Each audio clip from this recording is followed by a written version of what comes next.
So now let's shift gears to the NFL and start talking about coaching, folks.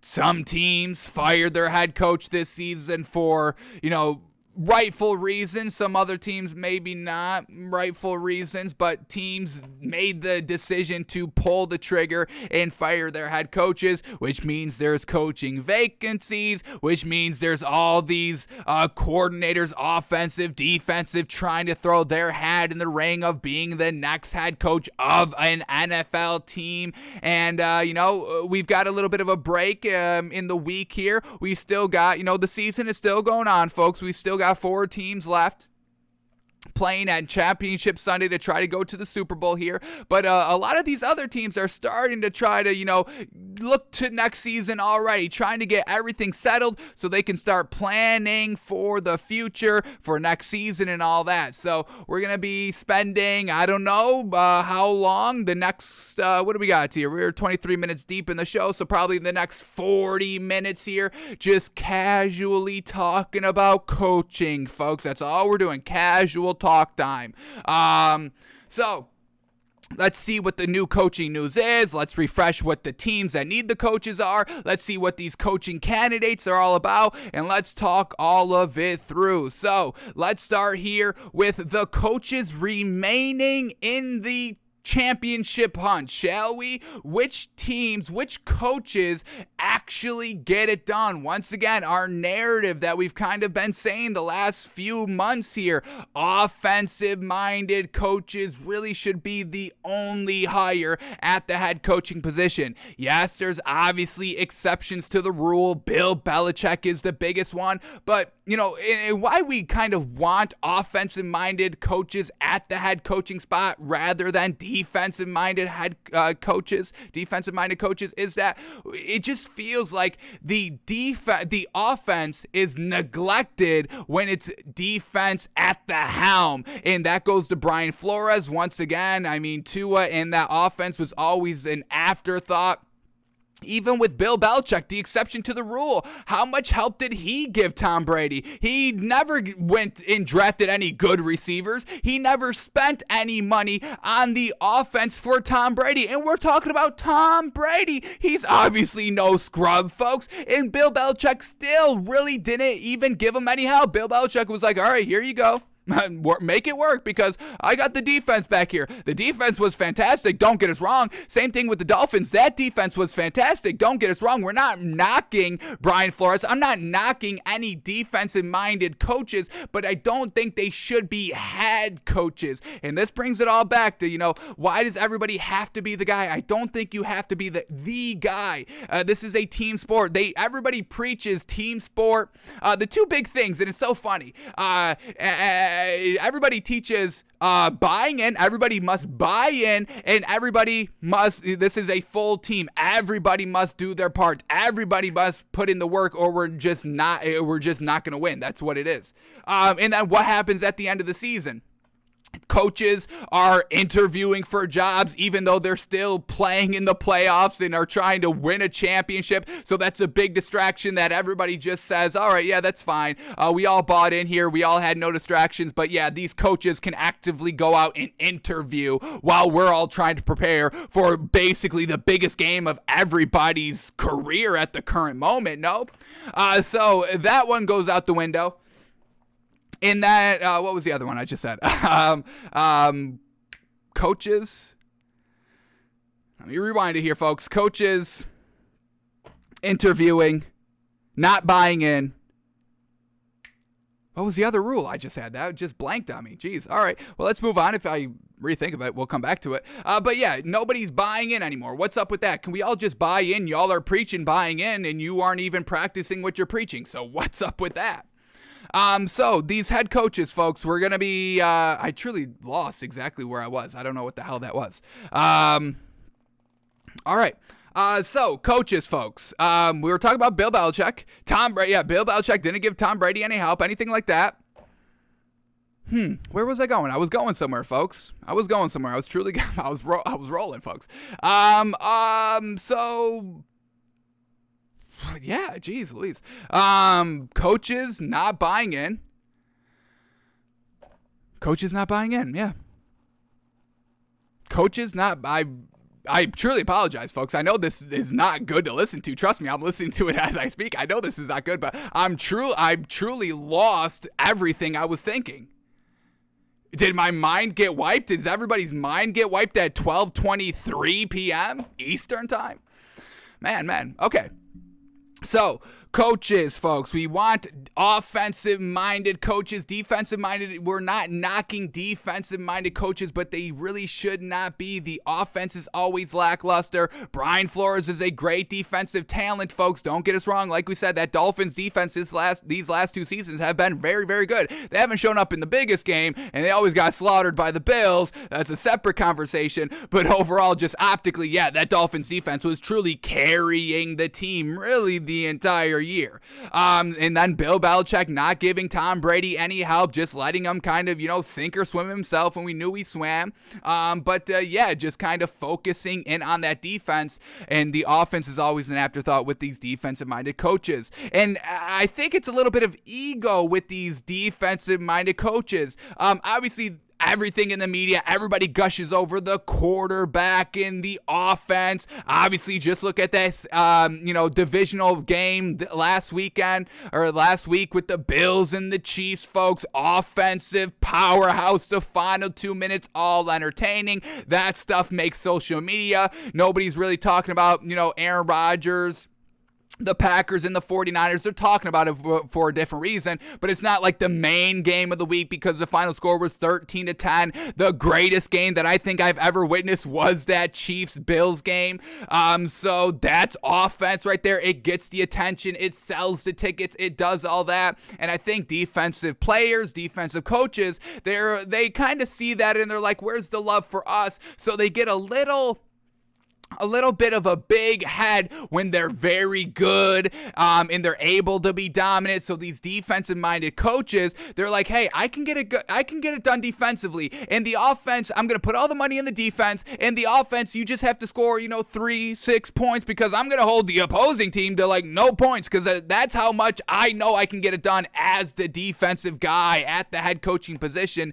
And the offense is always an afterthought. And we'll talk about, teams this season that kind of, went through that as well.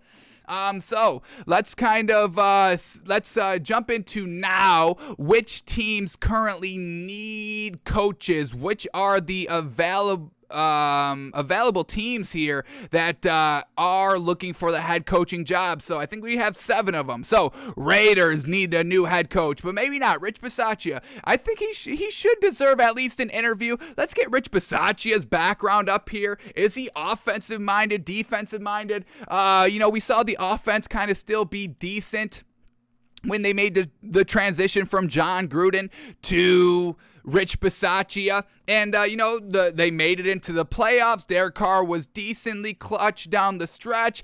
They were competitive against the Bengals. Couldn't get it done in the red zone, but still were competitive. Came down to the wire. Derek Carr still had a chance. So I think we give Rich Bisaccia a lot of credit for how he handled it. And especially with all the big distractions, all the DUIs. And I mean, there was everybody with the Raiders were getting DUIs, folks. It was crazy. Even when they were eliminated, they were still getting DUIs. It's absolutely crazy. So Rich Bisaccia able to handle that. And, with Vegas, obviously the city of sin. And obviously we know that to be true because we saw what happened this season with all their players. It was more than just DUIs, and y'all know what we're talking about. So maybe kind of Vegas is a special need at the head coaching position, not just offensive or defensive mind, but somebody that can truly keep the team together and not let these distractions, not allow these players to become distractions. So Vegas, it's going to be a tough spot for anybody to coach in, and I really don't think that's the most attractive job. Yes, you do have Derek Carr, so that's obviously a plus, but with everybody just kind of being wild on the team there, I don't know if I want that headache. So this is truly going to take a special coach here in Vegas to bring this team together and then keep them together with no distractions for an entire season. So we'll see if Rich Bisaccia can do that. But let's get his coaching history up here, see what he's been working with, see what he's been doing. Offensive mind, defensive mind, winning. Is he contributing to the winning? We'll try to dissect all of that. So here we go. Rich Bisaccia, what do you got for us? And once again, he ended the season. We've been praising Rich Bisaccia all year long since he was kind of, the new head coach for the Raiders midway through the season here. But let's see, man, oh man, Rich Bisaccia, been in the league for a while, sheesh. All right, his NFL coaching history goes back to 2002, starting with the Tampa Bay Bucs for a couple of years here, about 8 years. Special teams coach for 3 years, running backs coach, special teams coordinator, assistant head coach for 3 years with the Bucs. Then he moves in 2011, going to the Chargers, special teams coach, assistant head coach, special teams. Then he goes to the Cowboys for a couple of seasons, starts as the special teams coordinator, then assistant head coach, special teams. Oakland Raiders in 2018, once again, assistant head coach slash special teams. So special teams coaches, we're not the biggest fan of. Joe Judge is obviously probably the most recent big name, was the special teams coordinator for the Patriots. Then he goes to the Giants, and man, oh man, he had to get fired, and they made the right decision. He is officially gone. So Rich Bisaccia, always kind of around head coaches, also doing the special teams as well. Once again, it's going to take a special talent here to truly get it all together for this Raiders team, and we'll see if he can do it. 7-5 as the interim. I think that's pretty good. I think that's decently successful. I don't think you hands down give him the job, but definitely, interview him, see how the players felt about him. And I really think that's, you've got a nice leg up here. If you're the Raiders, see what the players are saying about him. Get him in a room where it's just you, like the general manager, the owner, whatever, whoever's making the call here. Get these players one-on-one in a room and just be like, yeah, truly, tell me what you think about him. Is he the head coach, or was he just a little bit better being the special teams coordinator? And use that information. I don't know if it truly doesn't seem like these general managers, owners really kind of listen to their players. I mean, that's who I would be listening to. Absolutely. They're on the field all day. These coaches are on the field all day with these players. They know, they interact.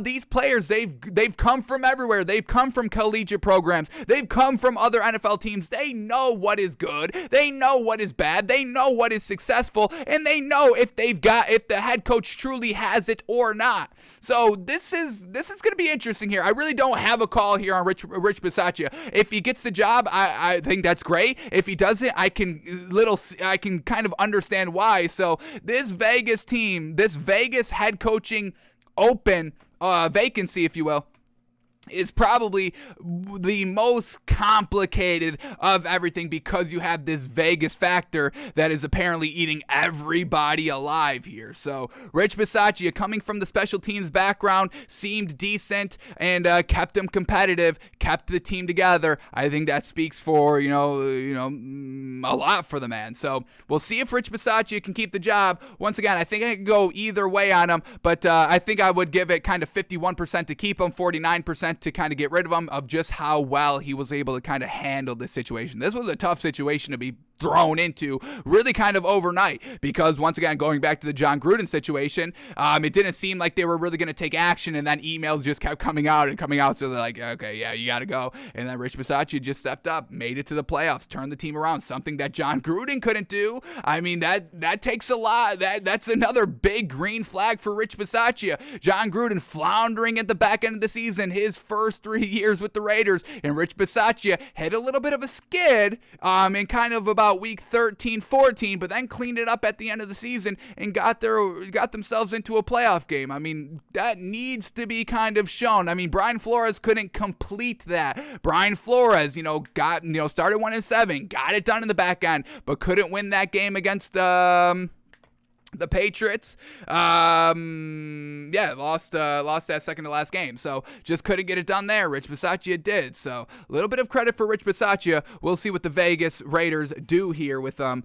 I think it could go either way, but I think he deserves a lot of credit.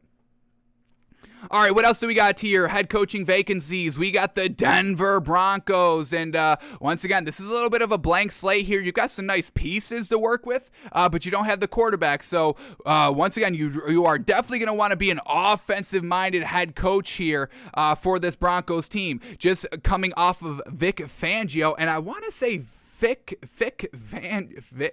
Fangio is a defensive-minded head coach. Let me go back to his coaching history here, see what he's been doing here. But, when you've got this great young talent here of Jerry Jeudy, and then you are going to be the one kind of selecting the quarterback, you are truly going to want an offensive-minded head coach here in Denver. You cannot afford with this kind of, we all agree that the quarterback is obviously the most important position, right? That's why, head coaches need to be so tight-knit with the quarterback. Andy Reid, Patrick Mahomes, Bill Belichick with Tom Brady getting it done, Mike Tomlin with Big Ben. I mean, we need this, folks. This is what wins championships. Even Doug Peterson with Nick Foles, and Doug Peterson is the big name that nobody's talking about and not interviewing, and, Doug Peterson is taking his time. He's got no reason to jump in. Everybody should be knocking on his door. Doug Peterson is the best available candidate, hands down, and you can't tell me otherwise, honestly, folks. I don't want to hear about anybody else. I want Doug Peterson for the Dolphins. If it's not Doug Peterson, I'm going to be a little upset, honestly. And once again, nobody's truly talking about him. Nobody's truly interviewing him at the current moment. So we'll see what happens there. I think he's kind of playing the long game here. I'm just waiting it out. Once again, with the season coming to an end here, take your time. What's the benefit of, getting a head coach like today or next week? Wait a minute. Wait for the Pro Bowl. See how that goes. See, what you can kind of, maybe talk to. See who you're talking to out there, all that. And just kind of see how the season finishes. Yes, what do you gain? What do you gain? A couple extra weeks to prepare? Are you truly preparing as soon as you get hired for the head coaching job? Are you taking kind of, a few weeks to wait till the end of the season, see how everything's going to play out? So I don't get the rush to jump into getting a head coach right now. I've got no time waiting. Everybody's on Twitter, especially some Dolphins fans, are kind of like, why aren't the Dolphins making any news or any kind of, indication on who they're trying to get, and why are they waiting? Other teams are kind of getting all the good coaches. If you call Brian Dable the best coach there, okay, we'll see how that pans out. We'll talk about that. Seems like he's kind of already going to a team. We'll talk about that as well.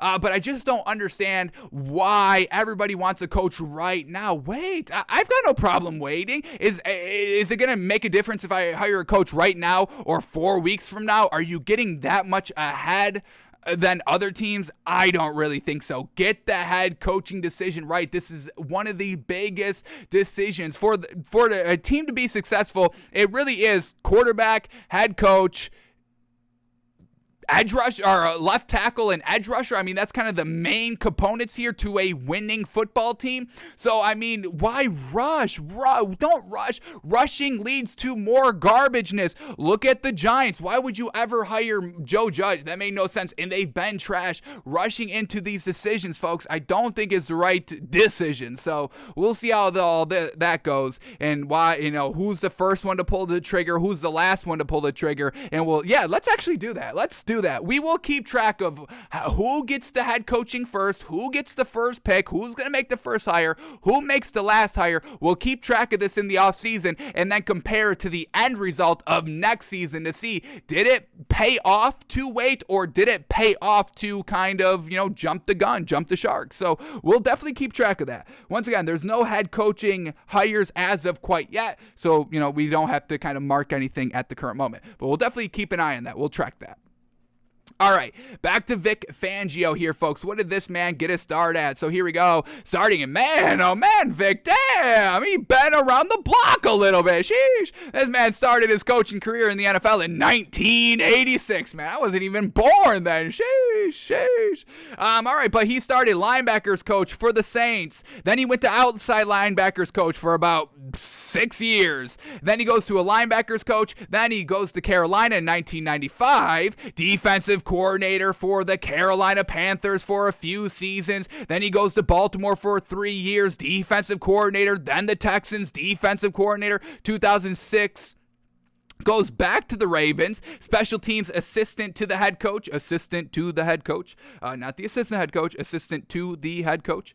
Baltimore Ravens for a few more years, always special assistant to the head coach. Then he goes to the 49ers, back to being a defensive coordinator, goes to the Bears, defensive coordinator, and then he has the Broncos the last 3 years, 7-9, 5-11, 7-10, defensive-minded coach with great offensive weapons. And once again, that offense was truly lackluster all year long. It should have been way better. And look at the quarterbacks they had. We believed in Teddy Bridgewater, so we're not going to knock Vic Fangio too much for kind of, bringing in Teddy Bridgewater and then, Drew Lock as well, never really having that kind of great quarterback under him. But that was kind of the decisions these defensive coordinators, defensive-minded coaches make, folks. They're not adamant on getting the offense right because they are defense. It's not that they are actively overlooking the offense or not putting any time into the offense. It's just the defense and offense, they're two different schools of thought, folks. And it just does not result into championships. We see this every single year. Yes, there's exceptions to the rule. Stop bringing up Bill Belichick, all right, folks? I get it. He's, he had Tom Brady. Tom Brady's like an offensive head coach just by himself. He's the guy. If Bill Belichick never had Tom Brady, then we get Bill Belichick of the Browns, and maybe the Bill Belichick as of recently. And what is that? Anything good? Any championships in their near future? I don't know. We got to see how Mac Jones progresses. But either way, folks, I just don't think they're head coach material. They're great talent. They're great defensive coordinators. They should get jobs. They should get paid good money, but they should not get the head coaching position. You need to score points. Did y'all just watch that Bills-Chiefs game? You must score points. Defense has nothing to do with it. You can have the number one defense and it's all for naught. You get 42 points dropped on you. You get 25 points scored in the last 2 minutes. You get shootouts. You get 13 seconds. It doesn't matter. You must have an offensive-minded coach at the head coaching position in today's NFL. Back in the 90s, the 80s with the Super Bowl shuffle of the Bears and all that. Yes, maybe defense back then, but we're in a new age, folks. You gotta change with the times, roll with the times, and the times say right now, check your watch, folks. Does it say? On mine it says offense. That's all my watch says, folks. I gotta get this thing fixed. But yeah, Vic Fangio, folks, I don't think he's it as a head coach, and we'll see what this Broncos team does. They've got some nice pieces. They have an open kind of spot at the quarterback that you can really do whatever you want. Draft one. Try to elevate Teddy Bridgewater a little bit more. Drew Lock seems to be maybe a backup, career backup. But yeah, Vic Fangio with the Broncos, folks. They were not anything great all year long. And Jerry Jeudy, well, I mean, did we hear like a really peep out of Jerry Jeudy all year long? Not really. So there's, exhibit one, and we'll have more of these shows where we just talk about coaching. I'm not planning to get it all out today. I know I can't get it all out today. We don't have the time. It's going to take a while. So this is going to be, episode one of a decent saga of truly just breaking down coaches. We're not being biased here. We're letting the information do the talking for us. We've been letting the on-field production do the talking for us this entire season, folks, and this is where we are at the current moment. We really don't want to see any defensive-minded coaches at the head coaching position. I'm not biased here. I don't come from an offensive coaching tree. I'm no big name in coaching. I'm just telling y'all what we're seeing actively week in, week out, game in, game out, year in, year out. As of recently, these defensive coaches, I don't know what their specific reason is, but it's just not getting it done. Once again, maybe ego has something to do with it. They believe they can just let their defense get it done because, hey, if I'm the defensive head coach, well, I'm just going to, focus on the defense because that's my roots. But that's not what wins in this league. Leslie Frazier had the number one defense, and y'all wanted to give him a head coaching job. You still think he deserves a head coaching job of not getting it done in the biggest game? Once again, let's wait to interview all these coaches. Why am I interviewing coaches based on the regular season? What is that? Who plays for the regular season, folks? Nobody. You got to get in the playoffs. You got to win a couple of playoff games. And Leslie Frazier, in the biggest game against the Chiefs, who they already lost to last season in the playoffs, soul-crushing Stephon Diggs picture. Everybody knows, staring into the confetti, being like, damn, I wish that was us. All right, next year, let's get it done. And then they beat them in the regular season. The Bills beat the Chiefs in the regular season this season. And then in the playoffs, when it truly matters, Leslie Frazier beefs it big time. You can't beef it any bigger than that. 13 seconds, you have the lead. What is he doing? So decision making, all that, how you handle pressure, how you handle the big time, you must take that all into consideration. So once again, why are we rushing here, folks? There's no need to be rushing to a huge major spot. If you want to rush to a defensive lineman, if you want to rush on an offensive right guard, if you want to rush on a third string wide receiver, yeah, fine, rush into that. Pay them all the money, overpay them, whatever, I don't care. But the head coach, the quarterback, you cannot rush into any of those positions, folks. You can't. You're not going to get it done here, folks. We see it all the time. And once again, I just thought of this. Doug Peterson, folks, he took Nick Foles to the Super Bowl, folks. He took Nick Foles. What defensive-minded coach is taking Nick Foles to the Super Bowl? Matt Nagy can't do anything with Nick Foles. Doug Peterson said, hey, you haven't played all year. Carson Wentz is down. Hey, you're in, kid. And even relied on him. Hey, you want to go Philly special? All right. Taking into account, do y'all see what we're saying? Doug Peterson is the best choice, hands down. And if Doug Peterson's not the first hire, then this league is absolutely insane, folks. I don't know what else to tell you. So, the Broncos with Vic Fangio, folks, not really getting it done. Vic Fangio should not be a candidate for head coaching. Defensive coordinator? Absolutely. Not head coach. All right, then we get the Jacksonville Jaguars. This head coaching vacancy is up for grabs. They had, the interim head coach. He didn't really get it done. We didn't really see any kind of step after they fired Urban Meyer, or when, they fired, John Gruden for the Raiders. We saw Rich Bisaccia keep at least the same level, and they were winning. The Jaguars interim head coach actually kept the same level, but they were losing, and that wasn't anything good. But they did win against the Colts. That was a big game, so yeah, a little credit there. To the interim head coach for the Jacksonville Jaguars. Let's get what he's got going on here, what his coaching history is, to see if maybe the Jaguars should kind of, interview this man. Let's get his name, because I don't even know the name. That's why I call him interim. But Jaguars, here we go, interim head coach. Let's get him up here.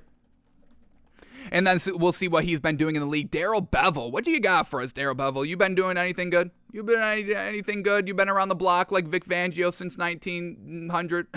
Derek Bevel, coaching history. Let's get that up quickly. Let's see. Should he even be interviewed? Because if I see one defensive thing, thank you for beating the Colts. Yeah, you got to go.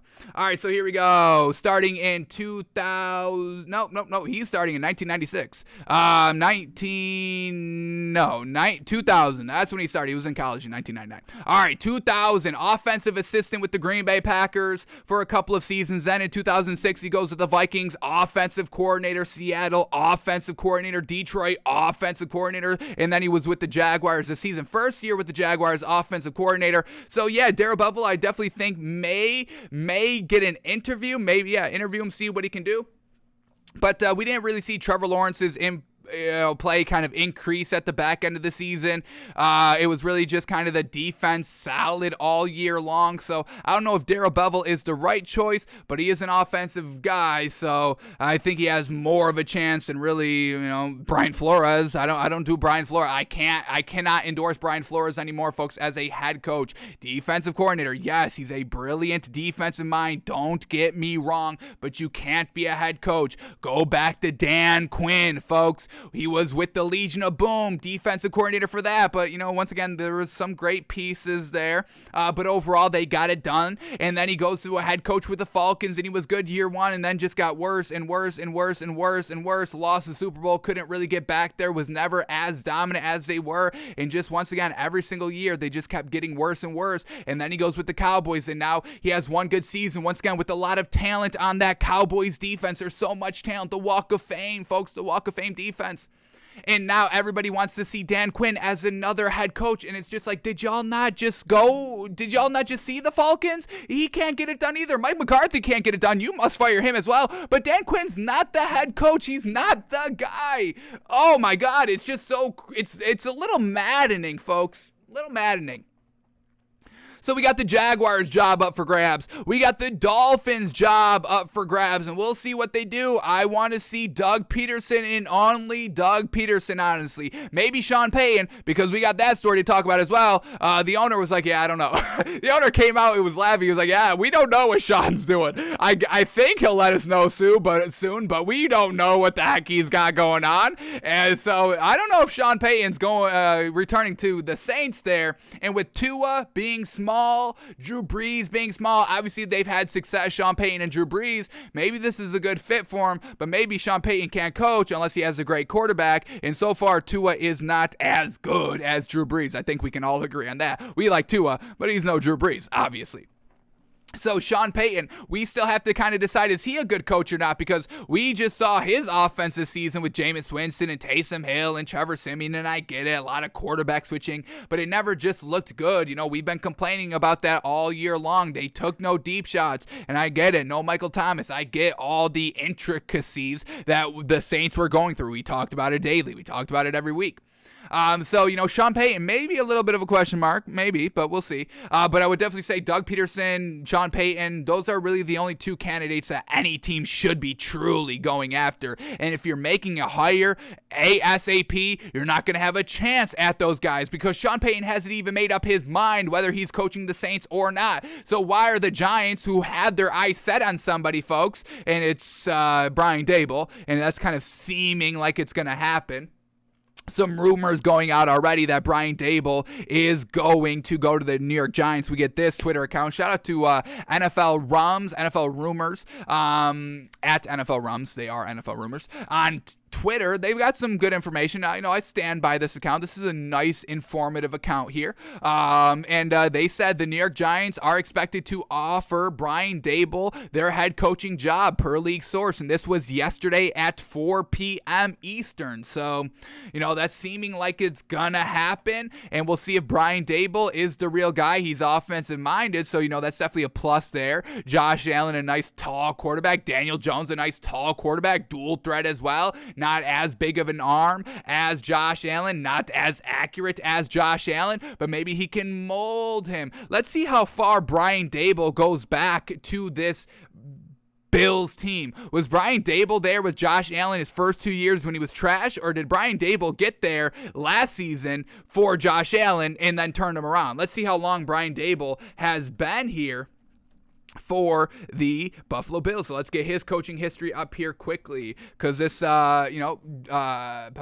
this Giants job potentially is gone. So here we go. He gets to the Bills in 2018. Is that Josh Allen's first year, or was Josh Allen 2019? Let's quickly get that up. I want to say they both came kind of together, and if that's a pretty decent sign for Brian Daboll. We saw Josh Allen get better, obviously, every single season. And what did we kind of cheer about this season for the Bills? They were aggressive with their play calling in the playoffs. So this could be a good hire. Brian Daboll getting better every single year. And that's another requirement. If I'm a general manager or I'm an owner, I need to see you getting better every single year. If I see you stall for a year, 2 years, gosh, if you're stalling for 3 years, I don't know if I give you any credit. Or if you're getting better year 1, year 2, year 3, then you take a little bit of a step back year 4, and then year 5 you're going back as well. I count that as a big black mark on your coaching resume. What do we kind of look for when we break down draft prospects? What did you do in the bowl game?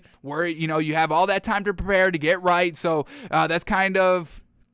And we also walk through the seasons as well. We want to see you get better from freshman year, sophomore, junior season, senior year in college as well. So if you're not, getting it done in the big games, if you're not getting better every single year, then why are we hiring you? We want to kind of be good for 1 year and then trash the rest of the year like Dan Quinn? Is that what teams are trying to do? Because I just saw I just saw Bill Belichick run a dynasty, and I see Andy Reid wherever he goes, he gets it done. So, and always getting better. It's hard to get better because Andy Reid is already fantastic, but staying at that constant greatness his entire career with multiple teams, AFC, NFC, Donovan McNabb, and not dual threat quarterback. Then you go to Michael Vick, dual threat quarterback. Then you go to Patrick Mahomes, dual threat quarterback. So he's able to work with all these greatness and still be great. I mean, that speaks to Andy Reid on how great of a coach he is. And what is Andy Reid? Offensive minded, obviously, folks, right?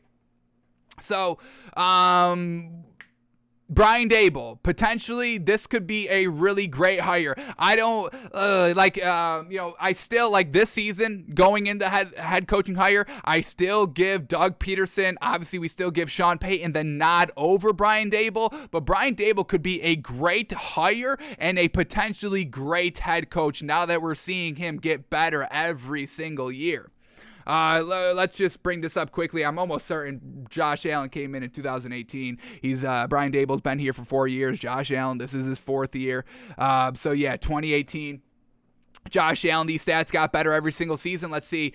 Started in 2018, 52% completion percentage. Next season, 2019, 58% completion percentage. 2020, 69% completion percentage. And then he drops off a little bit here at 63% completion percentage for this season. But once again, I mean, that year last year was something special, folks. So I didn't really see him exceeding that 69%. But once again, the offense got much better. Josh Allen was throwing the ball almost 70 times more than what he did last season. So obviously the drop in completion percentage, it's going to speak for itself. But yeah, Brian Daboll and this Bills offense getting better every single year. So if the Giants do hire Brian Daboll, we definitely give them the thumbs up. That's a great pick. And I think we would definitely endorse that pick for this Giants team. They've got nice offensive pieces. We've talked about it. We still believe in Daniel Jones. Joe Judge is obviously not the guy. Special teams with the coordinator or with the quarterback, folks. That's not the guy, folks. We see this. You must have a great quarterback head coach relationship. What did we just read? Andy Reid goes over to Patrick Mahomes on the sideline, 13 seconds left, saying, hey, when it's grim, be the Grim Reaper. You think a special teams coordinator saying that? He probably goes over and be like, all right, well, you got to do it. No, you got to do it. That's how Joe Judge comes over to Patrick Mahomes. Well, it's up to you now, kid. Go get it done. Like, is that too encouraging? No. I want to hear, hey, if it's grim, be the Grim Reaper. Hey, if it's fucking grim, go murder that grimness. You got 13 seconds left. Do they not know? Do they not know that you left way too much time on the clock? People talk about, oh, you left a minute with Aaron Rodgers. Oh, you left a minute with Tom Brady. Well, how about we all recognize the 13 seconds with Patty Mahomes? How about that? And could you imagine the confidence that Patrick Mahomes gets from Andy Reid, taking in, his feelings, taking in, his advice, Patrick Mahomes' advice to Andy Reid kind of talking him up, coaching him, giving him all that motivation needed, folks. Is it crazy that Patrick Mahomes sat for an entire year and then instantly got to the AFC Championship game when he started? Instantly got to 4 straight? I mean, folks, we know Andy Reid is great, but Patrick Mahomes, I don't know if he's as great on any other team without Andy Reid. So you need that great connection, and it seemed like Brian Daboll, Josh Allen, decent connection there. Sean McDermott, Josh Allen, solid connection there. So this could be, something good with the Giants with Brian Daboll and Josh Allen. We'll see how that goes. All right, so we get the Giants coaching job. That is all good to go. We talked about that. The Dolphins up for grabs. I really only want to see Sean Payton or Doug Peterson. Then that brings us to the Bears. The Bears. What do we got with Matt Nagy? I believe Matt Nagy was a little offensive-minded, wasn't he? And he still didn't get it done. So a little bit the exception to our rule. It's not, if you just get an offensive-minded coach, he can get it done. Matt Nagy's not a leader. You still need that leadership aspect. I don't know how much of a leader Brian Daboll is going to be. That's probably going to be the knock on him. If there is one next season, you still need to be the leader. That's why Brian Flores was probably fired this season, because he's not a leader. The rumors of Deshaun Watson all year long, never truly committing to the media on Tua. You can't do that, folks. We just talked about the relationship between Andy Reid and Patrick Mahomes. Did that sound like anything like we just talked about with Brian Flores and Tua? Could you imagine Andy Reid being like, yeah, Deshaun Watson, we hear, but, Patrick Mahomes, We got Patrick Mahomes. Just keep saying that. Yeah, we got Patrick Mahomes. Hey, Andy Reid, Deshaun Watson potential availability. You interested in that? Is that going to be a move that you guys make? And Andy Reid was like, well, Patrick Mahomes is our quarterback for now. Is that going to give you enough confidence? Because that's what Brian Flores was doing to Tua. Yeah, Tua's our quarterback right now. Yeah, Tua's our quarterback right now. Tua's our quarterback right now. Yeah, you back there? Yeah, Tua's our quarterback right now. Not committing. Tua's our guy. Tua's our guy 100%. I believe in him. He's a starter. He gets it done. He's a leader. He gets us to the win. And Tua is undoubtedly the guy. We've got no interest in nobody that's not our guy. We've got no interest in Deshaun Watson. Tua's a guy. Tua's our starting quarterback. I believe in him. And, he leads us to the promised land most of the time there. So, Brian Flores did none of that. Matt Nagy was really doing none of that. Draft Justin Fields. And, we got a plan. We don't know when. Andy Dalton's our guy. We got a plan with Justin Fields. We got a plan for him. We got a plan. We're sticking to the plan. We're sticking to the plan with Justin Fields. We're sticking to the plan. We're not starting him week 1. We're probably not going to start him for a while. We're sticking with the plan. We're going with Andy Dalton. Andy Dalton, maybe Nick Foles, but Andy Dalton. Oh, Justin Fields, yeah, we're sticking to the. It's just like you drafted Justin Fields. Andy Dalton's washed up. What are we doing? Matt Nagy, let's get his coaching history quickly here. Because I do believe he was offensive minded, but once again, the leadership aspect, more into it than just, this or this. Everything is more nuanced than just, binary this or this, that or this, folks. This is why we talk. Folks. We talk everything through. This is what the show is. We're just talking everything through. We're looking at every example. I'm not just bringing up the examples, the points that prove my point or anything like that. We're looking at everything. Here we go. Matt Nagy. Coaching history. Let's get this up here. How much of an offensive guy was he? Was he both? What do we got here by Matthew Nagus? Here we go. Starting in 2008 with the Philadelphia Eagles, he was a coaching intern. You could be a coaching intern? Damn, I'm about to be a coaching intern. You don't got to pay me. Let me just be there. Let me learn. I'll be a coaching intern. Eagles, hit me up. Doug Peterson, hit me up. I want to be on your staff. True. Doug Peterson, honestly, I know there's some fans of the show here. If it's Doug Peterson's one of them, let me be on your coaching staff. I would love nothing more than that. Philadelphia Eagles coaching intern, coaching assistant in 2010, 2011, offensive quality control coach. Then he goes to the Chiefs in 2013, quarterbacks coach, co-offensive coordinator with the Chiefs in 2016, and an offensive coordinator for the Chiefs in 2017. Wow. And then he becomes the head coach for the Bears in 2018, 12-4 first year, 8-8, 8-8, 6-11. Once again, Matt Nagy got worse every single year. I don't know if I'd take a hire on Matt Nagy, honestly. He's offensive minded, not truly quite the leader that we need. And he came from Andy Reid's coaching tree. How unfortunate is that? If I'm Andy Reid, I'm so disappointed in Matt Nagy. You'd be like, you're disgracing my name like this? Do you see what I'm doing over here? I'm 4 straight AFC championships deeps over here, where you can't even get the quarterback right. You've got 3 quarterbacks and you're still trash. This man was a quarterback's coach, right? Quarterbacks coach. Matt Nagy was a quarterbacks coach and still had 3 that had decent success. Andy Dalton always getting to the playoffs, always losing. That's the knock. Nick Foles winning a Super Bowl. Not good anywhere else, but won a Super Bowl. And then Justin Fields, a blank slate, a dual threat blank slate in today's league, and he still could do nothing with it. Man, I don't know if I give Matt Nagy another chance, honestly, at the head coaching position this early. Alrighty, folks. I think that's a good place to start it. We got our initial discussion, our initial thoughts out there. We're going to be doing this when we have time in the show. We'll do it more in the off season, until all the hiring is complete. And that just the one thing I wanted to kind of, laugh at, and we didn't get to it today, unfortunate. But, the Panthers, they're not looking for a head coach. They're looking for an offensive coordinator because once again, Matt Rule is pointing the blame on everybody every single time something goes bad. Gets rid of the offensive coordinator, like 3 weeks left to go in the season, and they were still trash offensively, so it didn't matter. And then he hires this dude, folks, Ben McAdoo. He hires Ben McAdoo, folks. We were clowning. What was it? The Cowboys that like brought him in as like a consultant, like a special consultant to that team.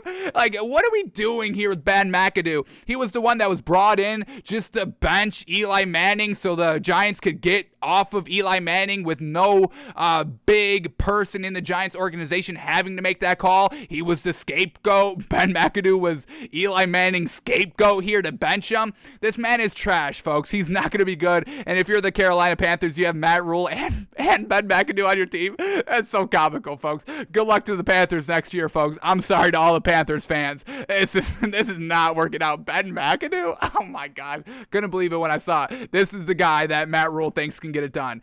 You just moved off of Joe Brady, and then you're going to Ben McAdoo. Okay. Okay, this Panthers team is going to give us the comedic relief we need for this offseason, and I'm all here for it, folks, truly. So that's what Matt Rule does. Ben McAdoo, hire offensive coordinator for the Panthers, folks. Jeez. Woo, that is truly hilarious. All right. That's going to do it for us today, folks. Part 1 of our coaching dissection here of this season. We'll do plenty more. Once again, just casually talking, breaking everything down, looking back, comparing, breaking down, comparing. Alrighty, folks, go out and get Doug Peterson if you can. I hired Doug Peterson immediately. I don't even need to interview him. I call him up. Hey, Doug, you free? You want to come coach? Alrighty, we'll send you the check. Alrighty, we'll see you tomorrow. Alrighty, folks.